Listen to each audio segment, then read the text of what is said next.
It is once again that we have been blessed, Father God of heaven, to be here on this morning. Good to have all those who were able to come out and be with us on this Lord's Day. Let us continue to pray for the one that have lost a loved one. We all have lost. But thank God that we had a brother and a sister to pass on, but they was in the Lord. Amen. Blessing to die in the Lord. Amen. Oh, you would just sit down and figure the people who have gone on, who was on the outside. And then you can be thankful for those who died on the inside. Might not seem much today because of the fact we don't really take it serious how good this is to die in the Lord. But on the day of judgment, when we stand before God, oh, it's going to be a blessing to know that a person died in the Lord. Amen. So let us all live the kind of life that God will be well pleased with. So when it's our time to go, when God calls us home, we can die in the Lord. Good to have those who might be visiting with us, and good to have all those who are here. Thank you for the White family, on the dad and Drill family. Hey, a lot of trust in God. Got to find the strength somewhere to still go on, even though when things are not good. Even when you done lost loved ones, still got to find the strength somewhere to do what God wants us to do. And as I said this morning, I was worried about passing on and traveling. My wife had to have my funeral that Saturday. I expect for all of them to be ready here on Sunday morning. Ain't no sense sitting at home crying and worrying about me. That's not going to bring me back. Amen. So get up and do what God said do. Yes. Go on out, come on, worship that Sunday morning. Like I told you, we can pretend a lot of things. So if you want to pretend, go ahead and pretend that Sunday morning. A lot of times you have to pretend things. A lot of times things don't always be right, but you pretend like they're right. As I said to my whole wife, sometimes they fuss at each other all the way to worship. Then no Sunday get to worship, they stop. And like they so in love with each other, everything's fine. Worship them when they get back to the car, stop at the fuss. So if you had to fuss that day, I had to whatever she feel bad about me going to have my grandchildren feel sorry, the Lord, his grandparents, or Lord, his granddad is good. But then on Sunday morning, I want you to feel like ain't nothing happened. Come on, worship. Then if you want to go back home, stop at the train, go ahead. But at least kind of worship. Do not forsake the worship. Don't look over the worship. Come and do what God said do. That's right. God is better than any of us. Amen. And God loves us more than anybody loves us. So you know God hasn't did anything wrong. God give us a chance on top of 10 to get things right. So if we be in the Lord when we die, that's a blessing. Amen. To die in the Lord. So good to have the White family, real family here with us on this morning. Even though we all hate it. Like I said, Sister Post and Brother Drill weren't just on there. Brother Sam and Brother David, his family. Sister, but she was all about sister. All of us. Every trace in the ear, that was your sister way, Brother Drill the same way, So good to be here this morning. As you have your Bible, we're going to look at two passages in the Bible. There's two passages. I'm going to look at that. I hope you follow along with it. Because, sometimes when I be at home and I'm working on that thing, be man, so I said, I watch the news. And look at the news, what's going on. I love looking at MSNBC news. Now, I keep up with what's going on with our president. I keep up with the impeachment. And see they're going to impeach for it. Learn a lot of things about the impeachment and what's going on. Trump tried to get some stuff online and find out that he said, well, you overstepped your bound. We can't do that. So now, and I really learned something. He got a personal lawyer by the name of Giuliani. He used to be the mayor of New York. But now they're finna indict him on some charge. And he being one of the best lawyers there is. And he got to get him a lawyer. He got a lawyer. Good. But at the same time, he got to have him a lawyer. He got to have a lawyer. But I want you to notice something, brother. Let's look at a few passages about it. Let's look at two things we'll look at. In the book of 1 John chapter 2. And we're going to start reading at verse number 1 and verse number 2. Notice something that took place. And I think it's very interesting. We're going to look at this because so many times we overlook who Jesus really is. And when we look at who Jesus is, that's going to help us to understand how much Jesus really cares about us. In 1 John chapter 2, notice verse number 1 and know what the Bible says. My little children. Now John called Tristan little children. He said, my little children. These things I write unto you. All right. That ye sin not. Don't sin. All right? And if any man If sin, any man do sin, we have an advocate with the we Father, have an advocate. I love what Brother Owen said, we all flesh and blood, there's none but God. So since we're not God, chances are we're going to do something wrong. All right? we have an advocate We with the have Father, an advocate with God, Jesus Christ Jesus the righteous. Christ the righteous. We have an advocate, that's Jesus. But then there's somebody else. Turn your Bible on to 1 Peter chapter 5, but Lord, pick it back up again. Notice verse number 8. And notice what the Bible says again. Now, Jesus is our advocate. Okay? Now, notice in 1 Peter chapter 5, notice verse number 8, and notice what the Bible says. Be sober, The Bible said, be sober, be vigilant, be vigilant. because your adversary, the Now, devil, we got an adversary. Who is it? you're the devil, The devil. The devil said your devil. Go ahead and read it. as a roaring He's a lion, roaring lion, walking about, seeking seeking whom he may devour. He may devour. So what you got? You got an advocate and you got an adversary. You got two lawyers there. Two of them. Two lawyers. First lawyer is that Jesus Christ. He is an advocate. An advocate is somebody who pleads the case for somebody else. Okay? So there's no doubt in my mind, Jesus is the defense attorney. That's who he is. He's the defense attorney. Now, majority of the time when you go to court, you have somebody to defend people, then you got another lawyer. So there's no doubt in my mind, the Bible said, be sober, be vigilant, because your adversary the devil walking about as a roaring lion seeking whom he might devour. That's the prosecuting attorney. The devil is the prosecuting attorney. Jesus is the defense attorney. So we got two lawyers this morning. We got one defense, one is a prosecutor.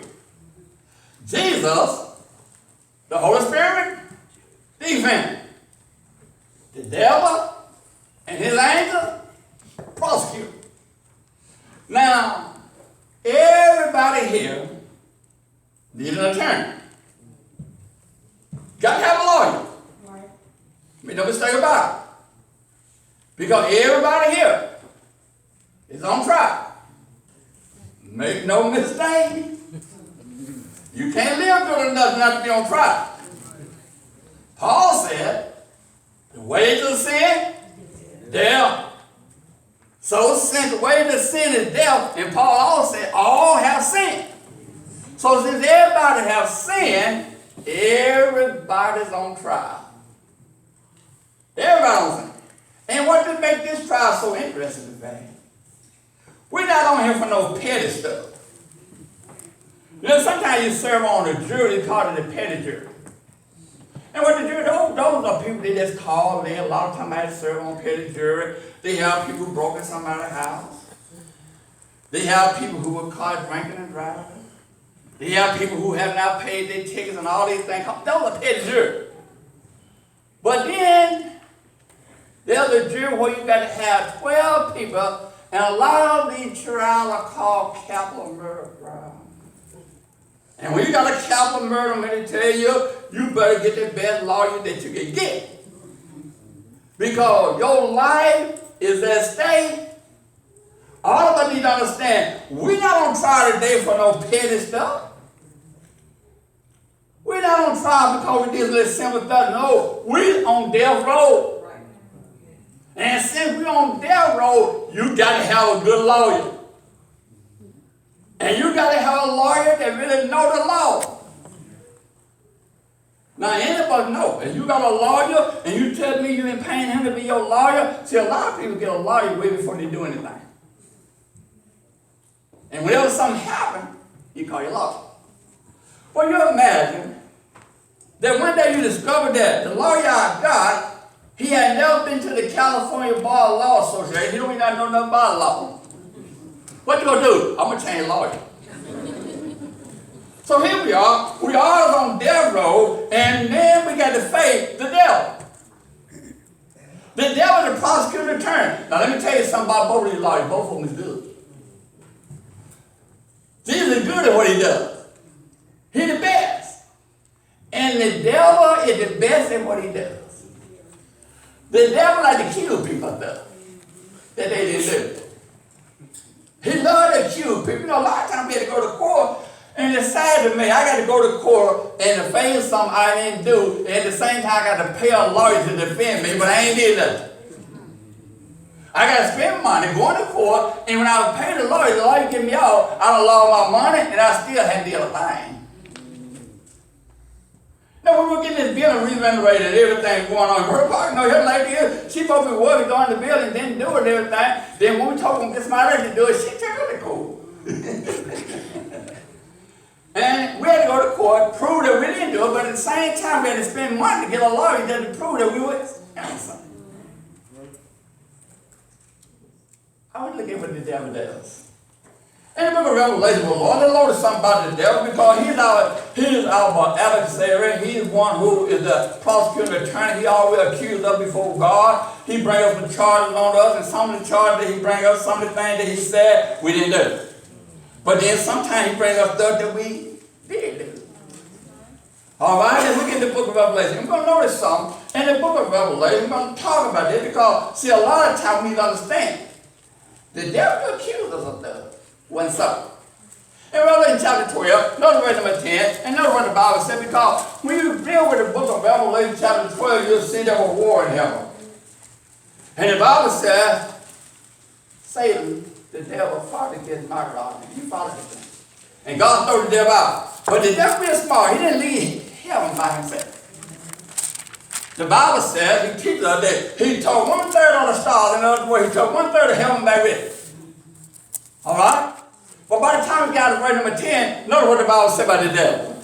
And I heard a loud voice. I heard a loud voice saying in heaven. Saying in heaven. Now is come salvation. Now is come salvation. And strength. And strength. And the kingdom of our God. All right. And the power of his Christ. Go ahead, read. For the accuser of our brethren. The accuser of our brother. Is cast down. That's the devil. The devil killed people. If you don't think the devil accuse people, think they don't do it, or the thing they're not. Go back and read the book of Job. God, the Bible said the sons of God came to present themselves to God, and the Bible said Satan came also. And God asked Satan, what's coming down? He's walking through and through on the earth, walking up and down there. And then God wanted to know, I'm seeking whoever I can devour. And God introduced him to Job. Now, one thing about Job was not like what the devil thought he was. God said he's perfect, he's upright. The devil said he's a fake, he's a phony, and plus he's a spoiled child. You got to run. God said he's perfect and he's upright. The devil said he's spoiled. He is a fake. He's a pretender. You know, sometimes in the church you have people who do be a fake, who do pretend. And I always think, when people come to worship God, they learn about God, they obey God, then somewhere down the road, they find out that, look, I'm having difficulty, having things that I don't want to be involved in. They leave the church, go back and get in something that they've already. I think that's a fake thing. I think that's a pretender thing. Because you know you were wrong while you was in it. Why would you go back and get back in it? Man. Bad enough to lead the church. But God forbid one day I decide I'm going to go back into the world, I'm not going to be a devil. Good devil. Be that. And the devil good. Be a good. There's no sense in me leaving the church if I going back out and getting in some battle, some joke or something like that. I know it ain't right. Then pretend like it's right. But the Bible said that he's our accuser. He accuses of things.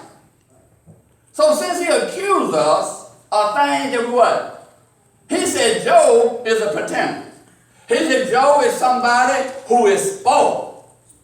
He told God, said, look what you've done for me. You got a fence all around. You got a hedge around. He's about to tell you what you do. You take the hedge away from him and let me just take everything he got and show you a curse to your face. Now he accused Job of being there, but Job wasn't there. Even when everything was taken away from him, Job still remains in terror with God. Job still loved God. Job even said, naked I came out of my mother's womb, naked shall I return. I brought nothing, and I'm going to take nothing with me. Still serve God. Amen. So we got to look at the devil is our accuser. Now, if the devil was here this morning, and we're not quite sure he's here, but if he accused us, would he have us right? Do we have some pretenders, or do we have some fake, or do we have some spoiled people in the church? See, spoiled people are like, Joseph was a person, God had blessed him, he had everything. So I can see why the devil said he's spoiled. You give him everything. You have blessed him. Look how many sheep he got. Look how many look how many heirs he got. All these things he got, he's spoiled. And you know, sometimes you can't spoil people.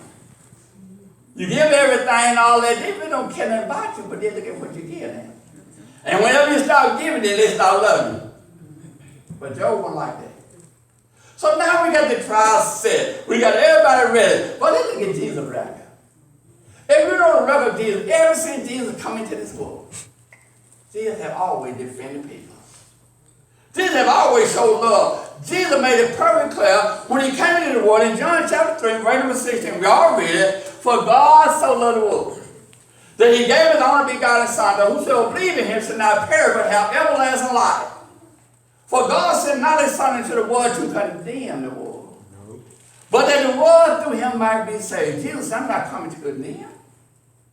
I'm not coming to destroy the world. I'm coming to save the world. Don't you know a prosecutor attorney always trying to get people in jail? They kind of see you in prison. They want you to be behind bars. That's right. But the defense attorney want to get out to it and try to get you off. Mm-hmm. And since all of us is on death row, we need somebody to get us out. Mm-hmm. Now notice something, Jesus. We talked about reading about it here this morning. Let's look at these two people and we can see what one want to do and what the other one to do. In John chapter 10, but Lord, notice verse number 10 again. And notice now, let's look at these two.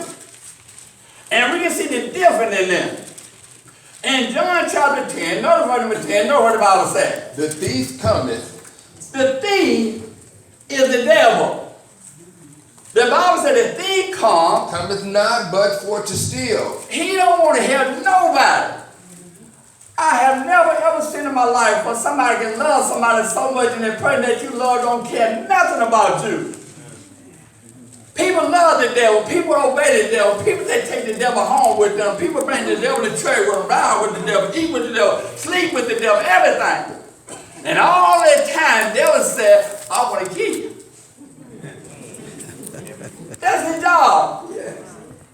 The Bible said the thief comes not but to kill, but to steal, to kill, and to destroy. Kill, destroy. If God didn't have mercy on us, the devil would take all of us away. The devil don't want none of us to go to heaven. He don't want none of us to serve God. The devil kill. He come to steal, to kill, and to destroy. But notice the defense attorney, know what it said. I am come. Jesus said, I'm come. That they might have life. That you might have life. And that they may have it more abundantly. And that they might have it more abundantly. Jesus Lord. I don't want to kill nobody. I'm coming that you might have life. Also, brother, so many times we see it done because so many people do so much wicked stuff. And so many times people be sent to death row. But Jesus said, look, I don't want to kill nobody. And sometimes people can treat us so low down until we can't forgive them or won't forgive them. But then it don't matter what you do. It doesn't matter how bad it was that I did, the things I did, it don't matter. Jesus said, look, I'll forgive you for it. He come that we might have life and that we might have it more abundantly. He come to defend all of us. Look at Jesus again. In Luke chapter 19, bro, Lord, look at verse number 10. Notice what Jesus done. Because, see, Jesus come into this very world for a purpose. Jesus came to this earth. He came because he had a job to do. Notice what the Bible says in John chapter 19, or Luke chapter 19, verse number 10. Notice what the Bible says. For the Son of Man is come. The Bible says, for the Son of Man is come. To seek and to save that which was lost. lost. Jesus, I'm come to seek and to save that which was lost. That's why Jesus came here. Jesus said, I did not come to call righteous, but sinners to repent. Then Jesus all over again. Jesus' whole purpose in here was to save sinners.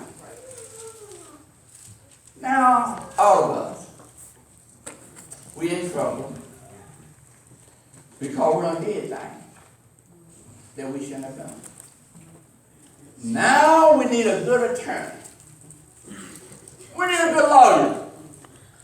And I'm going to tell you, there are some people ain't no sense in calling them because they can't help us. You know when O.J. got in trouble out there in California?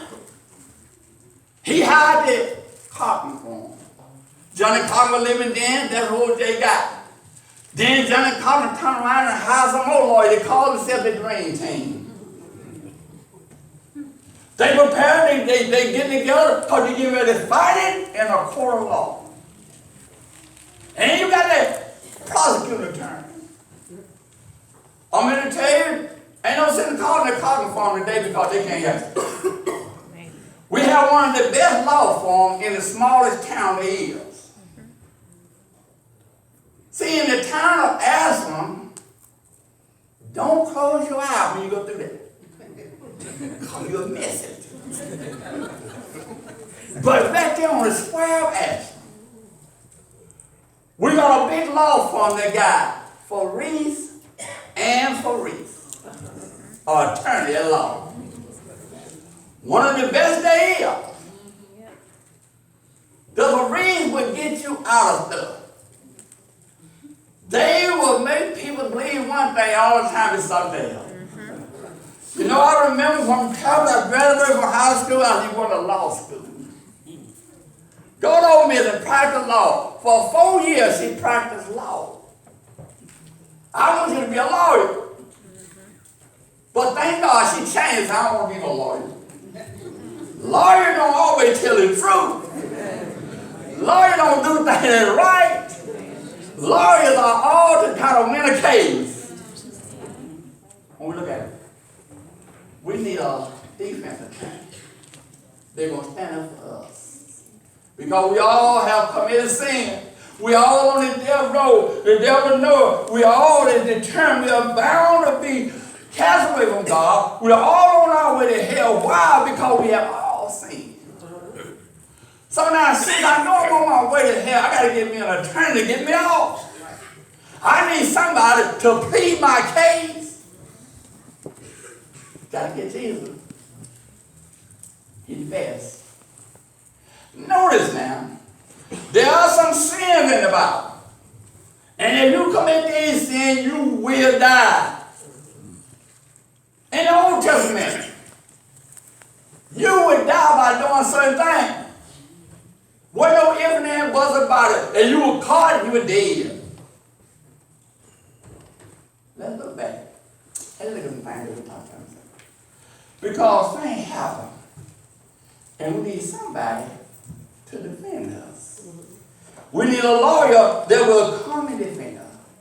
And I want everybody to know, a lot of people like to run back to the Old Testament and say, you know, we live by the whole Bible. Say it. Everybody ought to be thankful to God that we're not under the Old Testament law.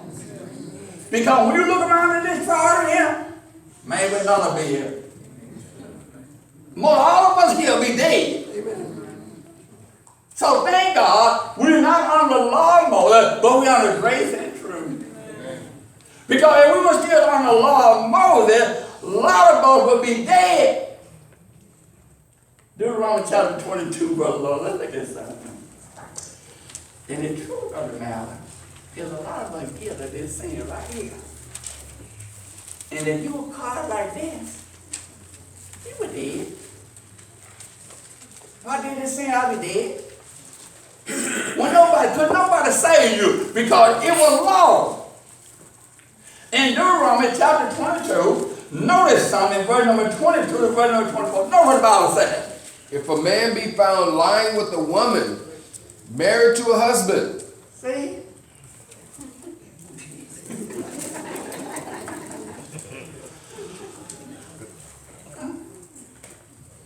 Now people, they other people wives, they love your husband, tell me how good they is.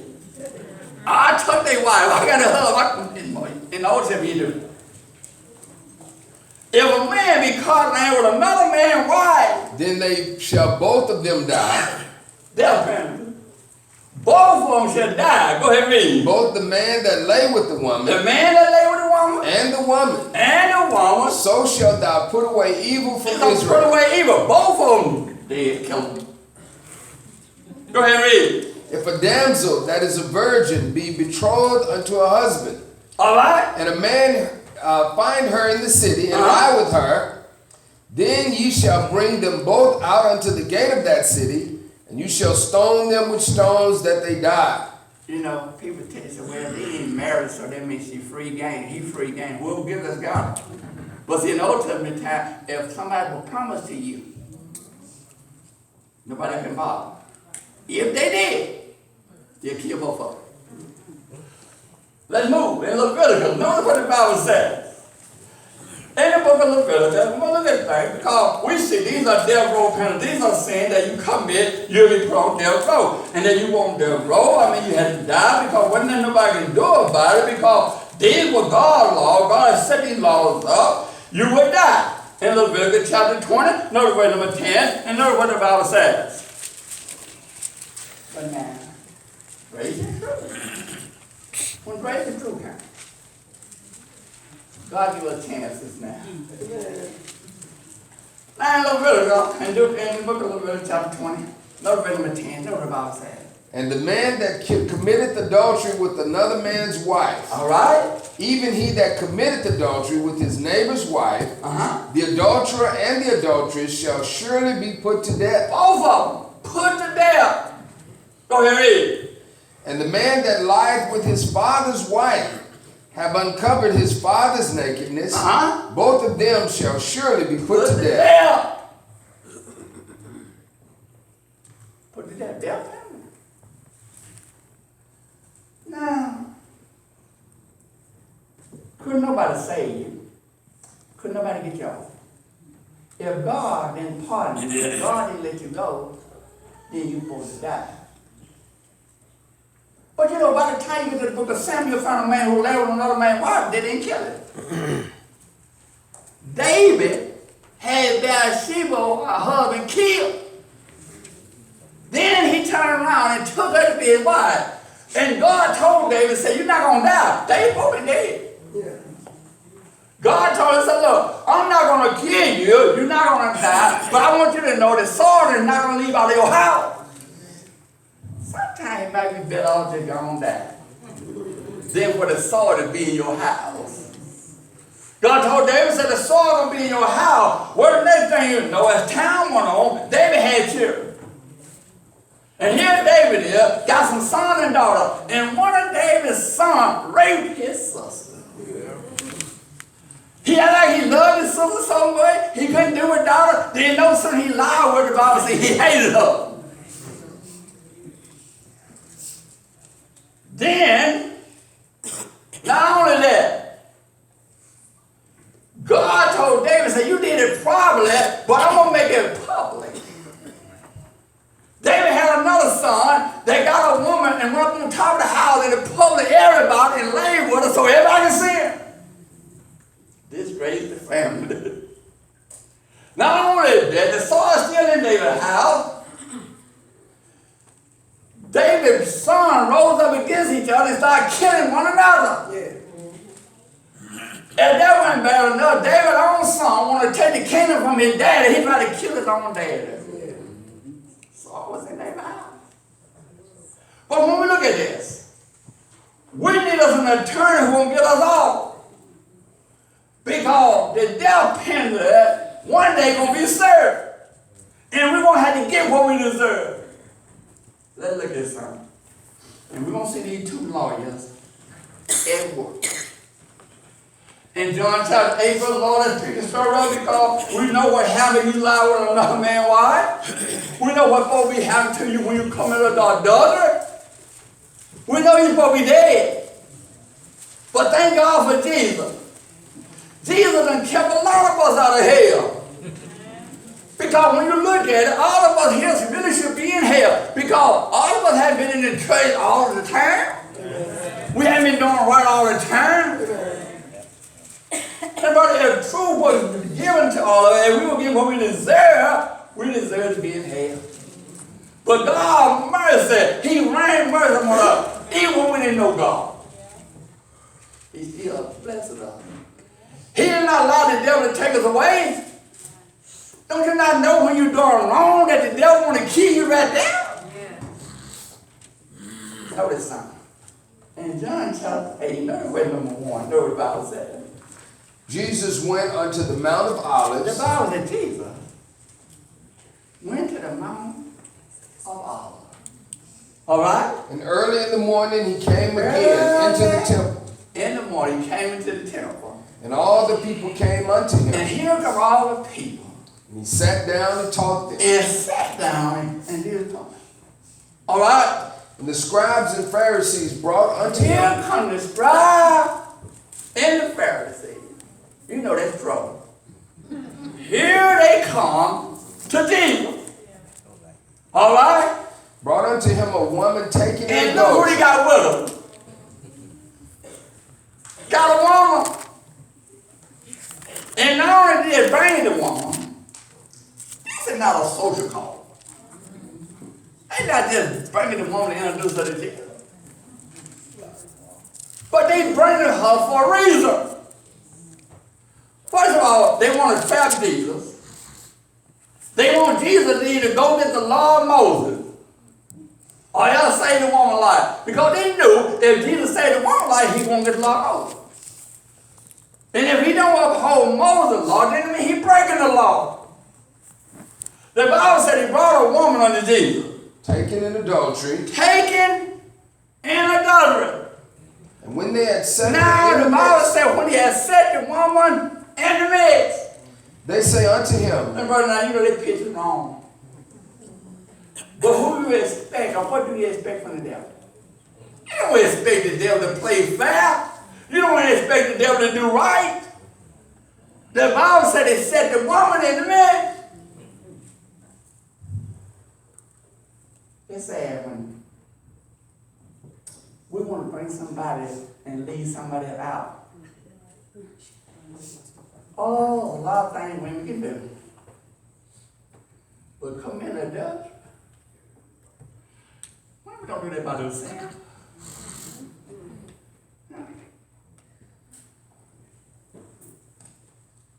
I like good times sometimes.